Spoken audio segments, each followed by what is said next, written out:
Tash neve do ndalemi pak te kjo e du Allahun edhe e du profetin alayhi salatu wassalam me gjithë shpirt.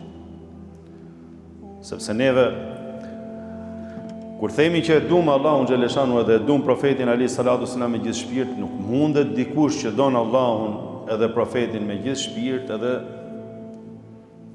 ta shkeli hakun e tjetrit ose ti përvetsoj mallin tjetrit, ose e du Allahun edhe profetin alayhi salatu wassalam me gjithë shpirt dhe falem shumë dhe i thy zemrën prindit.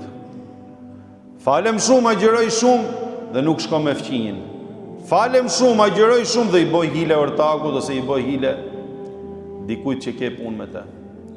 Falem shumë, agjeroj shumë, e du Allahun edhe e du profetin alayhi salatu wassalam dhe këni nga ana tjetër rri duke shajt dhe duke ofendu njerëzit dhe duke përgoju gjithë notën e gjithë ditën. E du Allahun edhe e du profetin alayhi salatu wassalam e me fjalë të pista dhe të ndyra. E du Allahun xhaleshanu edhe du edhe profetin alayhi salatu wassalam. E kënej duke bë dëshmi të rrejshme, kënej duke më qef të vërtetën, duke dëmtu njerëzit. Pra kur të themi neve e du Allahun edhe e du profetin alayhi salatu wassalam me gjithë shpirt, duhet që kjo gjë të jetë në përputhje me veprat. Nëse neve jemi të saktë dhe të vërtetë në atë që po pretendojmë edhe që po themi,